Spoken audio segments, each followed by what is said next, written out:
हेल' लोगोफोर, आंनि भिडिअखौ नायगिरि बिथांमोननिसिम गुरै मिथिनाय। जा जोङो एभिक्सन जानाय जायगायाव थांनो नागिरदों, खालबारि 2 नंआव। बिथांमोननो अनसुंथाइ होफैदों आलासिफोर। बेफोरबायदि जाथायफोरखौ नुनानै आरोना जोङो दा थांनानै नायनि सोर सोर फैदों। बिथांमोनालाय गुवाहाटीनि होनदों आरोना। लोगोफोर, अब्ला नायलांबाय था लोगोफोर। जोङो दायो मोनफैबाय। माखासे दंफैखायोमोननो। बियो बेंटलनि होनदों। बेंटल पारेश ट्रास्टनिफ्राय फैदों होनदों बिसोरखौ। बिसोरो दा बिदाय लाबाय आरोना, थांसिगोन। ओमफ्राय जोंना नै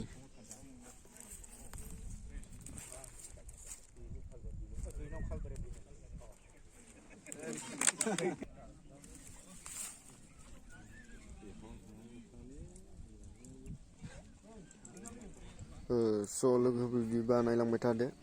बिथांमोना होफैनायनि गेजेरजों माबादि सावरायलांगोन बिथांमोननिफ्राय खोनासंनानै लानि जोङो। दायो भिडिअखौ नोंथांमोना जोबजासिम नायलांबानो जाबाय। आरो मोजां मोनदोंबा लाइक, कमेन्ट, शेयार खालामबानो जाबाय आरो गाहायाव थानाय बेल आइकनखौ थुनानै लाबानो जाबाय। बिदिबा लोगोफोर नायलांबाय था। लोगोफोर, बिथांमोना गुवाहाटीनि होनदों आरो गवालपारानि जयै लोगो नांनानै फैदों। बिथांमोना बे एफेक्ट जानाय जायगायाव अनसुंथाइखौ होफैदों, जयै लोगो नांनानै रमान केथ'लिक चार्चनिफ्राय। बिदिबा जों नायलांना लानि। एभिक्सन खालामजानाय गामिनि जानानै आङो नोंथांमोनखौ नाजावनानै लाबाय आरो नोंथांमोनखौ हामबाय होननायखौ जासिबाय। जोंनि नैबे गामिया जाहैबाय 2 नं खालबारि। बेयाव जोंनि न'खरफोरा दङ जाहैबाय 54 न'खर आरो कलकातायाव दङ जाहैबाय 35 न'खर। ओमफ्राय नैबाव दं जाहैबाय नैबे बारै ओरैहाय जे एभिक्सन खालामजाथारनाय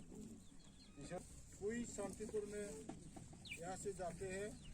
और ये नाखेदारा है ना, वहाँ पर डायमंड स्कूल है, वहाँ में भी चल जाते, प्राइमरी स्कूल यहाँ पर चले जाते हैं। तो हम यहाँ बोलना चाहते कहाँ से आया है फादर लोग से, थोड़ा सा हम पब्लिक लोग को थोड़ा सा समझाएंगे और बताएंगे करके हम यहाँ पर गुवाहाटी डिस्ट्रिक्ट और गवालपारा डिस्ट्रिक्ट मोनथाम डिस्ट्रिक्टआव जानानै फैनाय जादों आरोना। दा बिनिनो आं नेहाथारि, आंनि फारसेनो जोंनि आलासिफोरखौ आं सिनायथि होग्रोनो सानबाय। बिथाङा रबिनसन दैमारि, आफादगिरि, आरो आगदाजों जिरायनाया फादार सुसाइ मारिया, जोंनि सुपानि लकेलिटिनि पेरिस। बिथाङाबो नोंथांमोनखौ लोगो हमनो गोसो जानानै फैफाबाय आरो बिथांनिफ्रायबो किसु नोंथांमोननो होनो गोनां माबाफोरखौ ज' खालामनानै जोंनो हमनानै होफादों आरो आंनि आगदाजों जिरायदों जोंनि एस'सिएशननि ट्रेजारार बिथां ललित बर', सुनिल नार्जारि जोंनि बोसोनगिरि,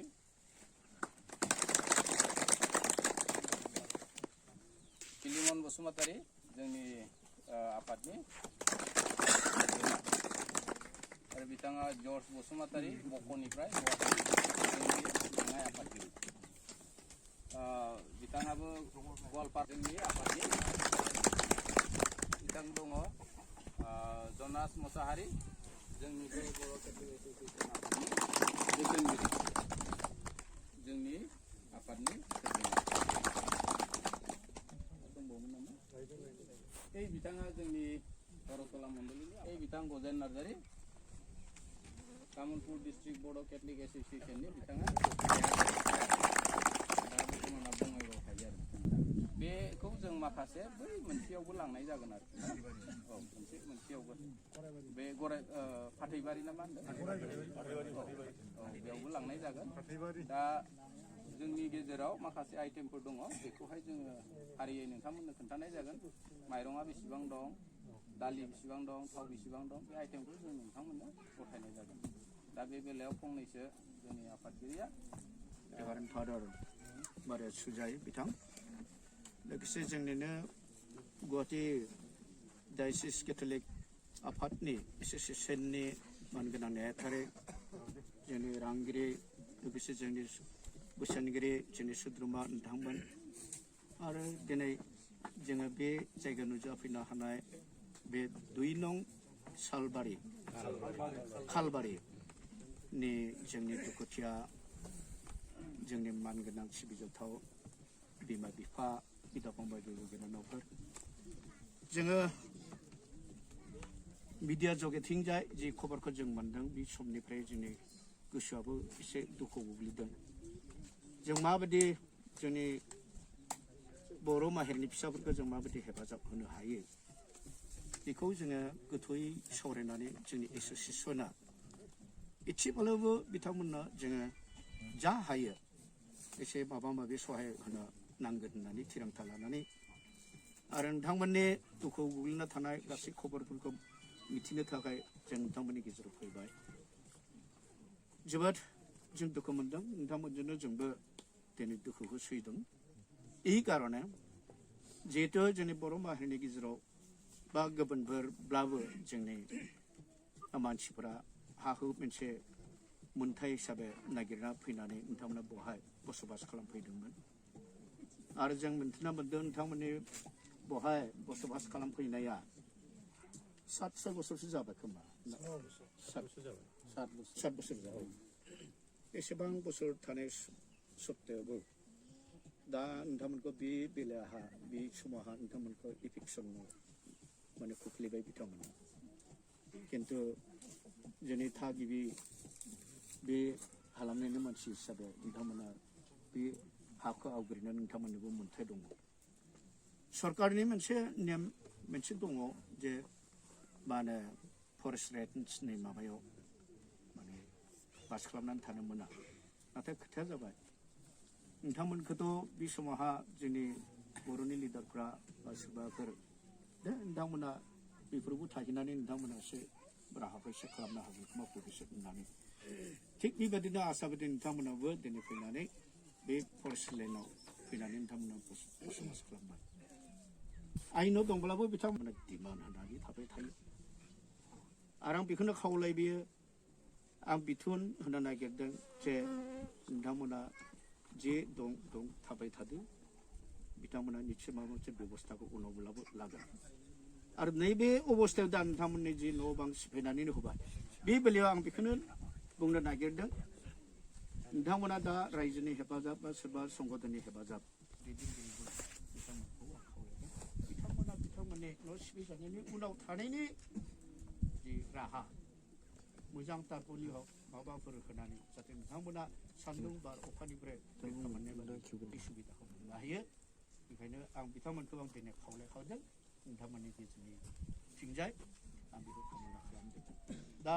आं शेषआव बेखौनो आं बारा फोलाव लाया नोंथांमोनखौ खावलायदों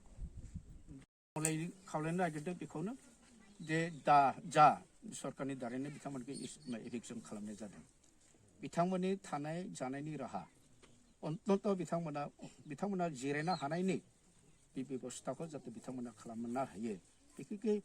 जोंनि तारपलि हक बेबायदिनो थिंफोर हक जुदि बिथांमोना सहाय होनानै बिथांमोना बे समाव बिथांमोननि थानायनि बेबस्थाखौ जाहाथे बिथांमोना माने खालामो आरो जानाय लोंनाय बेबस्थाखौ बिथांमोना खालामो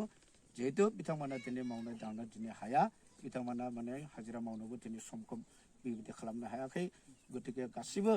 दुखुआवनो गोग्लैना दं जानाय लोंनाय अभाबावनो गोग्लैना दं आरो जिरायनाय बेलायाव बिथांमोना न' बां गैयि जाना दं बेखायनो बे आं बुंनाय बे गासै मुवाफोरखौ जाहाथे बिथांमोना हेफाजाब मोनो सरकार फालनिफ्राय बेखायनो दा जि सरकारा दिनै बिटिआर सरकाराव दङ बिथांमोननि चिफ आरो बिथांमोननि जि लेङाइ बिथांमोनखौ आं खावलायदों बिथांमोना जाहाथे बे हेफाजाबखौ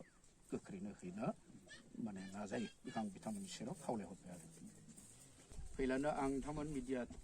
टीमखौ आं धन्यबाद होबाय बे बेलायाव आं बुंनो सानदों जे दिनै 2 नं सालबारि आरो बेनो खालबारि आरो 2 नं खालबारि आरो गलगथा आरो बेबायदिनो गुबुनफोर गामि दङ दा बिथांमोननि थाखाय जोङो गुवाहाटी केथलिक एसोसिएशन फालनिफ्राय जोङो माइरं दालि आरो बेदा आरो सि जोम लाबोनाय जादों बेनि बादै आरो जों बिस्कुट ओरैनो कार्टुन हिसाबै लाबोदों दा बिथांमोननि माबाखौ नुनानै जोङो बेखौ जों बिथांमोननो होनो नागिरदों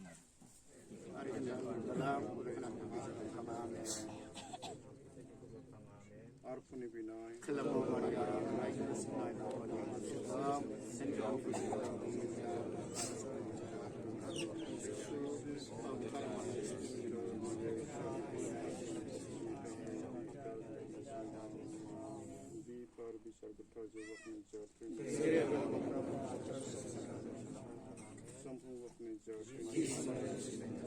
Mari Kristen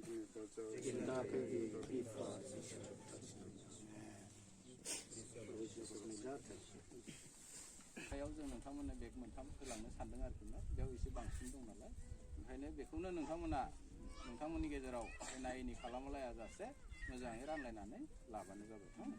बेनिफ्राय मुरिबो जोंनि गेजेराव बेग मोनबा गोग्लैदोंमोन मुरिखौ जों मोनथाम बाहाय होलांनो सानदों आरोखि बेनिफ्राय ब्लेंकेटआ जोंहा मोनबा बेग गोग्लैदोंमोन बेखौबो जों मोनथाम बाहाय होलांनो सानदों आरो नोंथांमोना अननानै जायना गैथ्रा थोजोबनायथ' नंखाया होनदां जायना गैथ्रा अननानै राननानै लाबानो जाबाय ओमफ्राय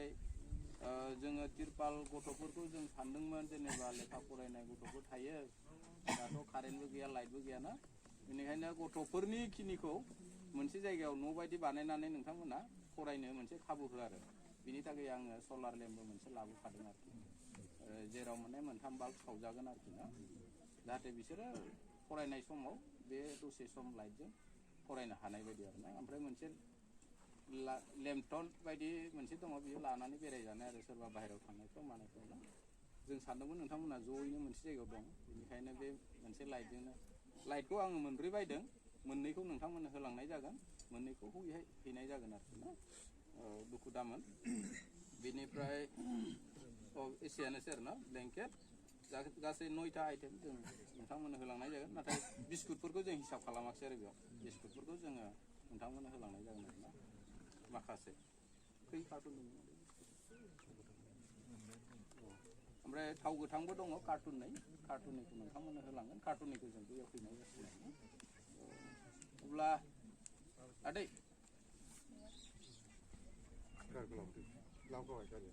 नैबे गारियावनो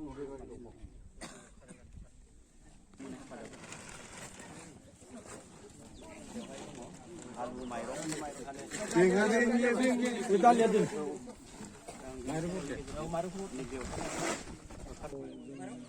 दाख्लै थांनाय जानुवारि 30 तारिखनिफ्राय जोङो थिसनजानानै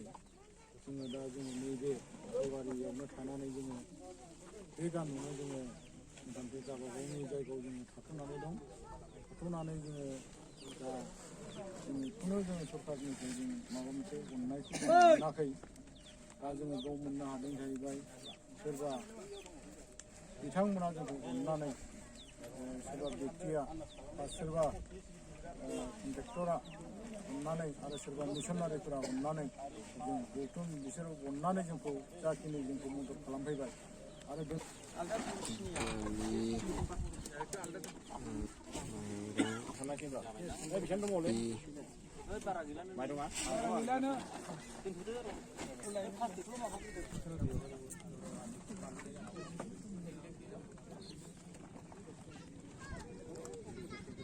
लाइभआव लानोसैलां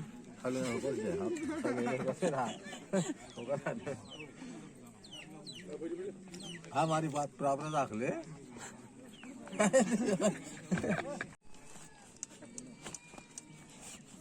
नैबे साबसिन मोनथाम बाल्ब जोंगोन आरो बे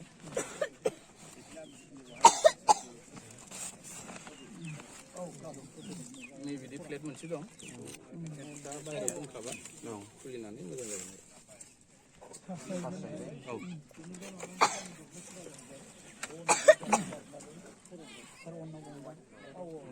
ए नङाथाय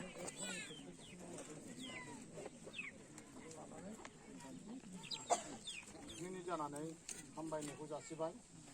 आरो लोगोसे दिनैनि हामबायसै सारमोन गोजोननाय थाबाय आरो नोंथांमोना गिनो नाङा आरो दखलि सत्तेखौ नागारनाङा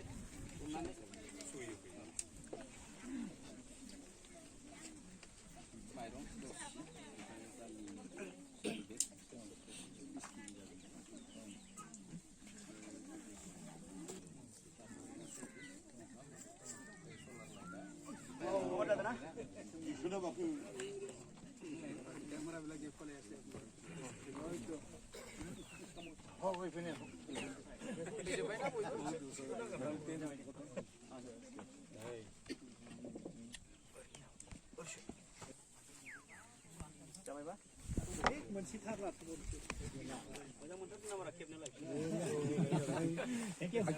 जय बर' हारि बिथांमोना दा बिदाय लाबाय थांसिगोन दा गारि फाथैबारियाव थांनो होनदों बिथांमोनाबो बबावबा आवगायलांसिगोन आं फादारजों गोजोननाय लासिगोन दायो दे फादार गोजोन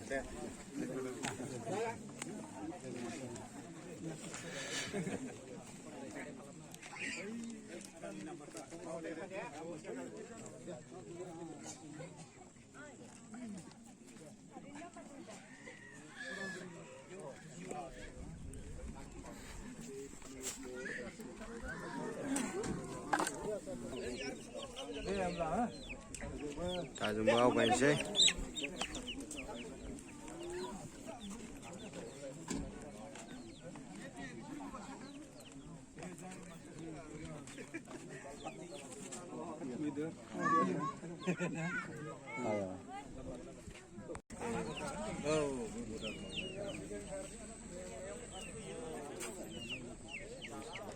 जों आवगायबाय लोगोफोर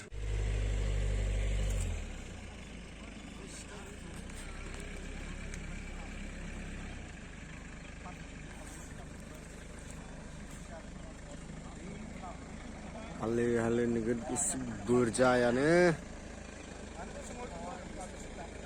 आरो फाथैबारियाव थांगोन होनना बुंदों बिथांमोना दा थांसिगोन बिसोरो नै गाखोजोब्बाय गाखोनोसै स' बिदिब्ला लोगोफोर नायलांबाय थादो दिनैनि भिडिअ'आ एसेनोसै लोगोफोर बाय बाय गुड नाइट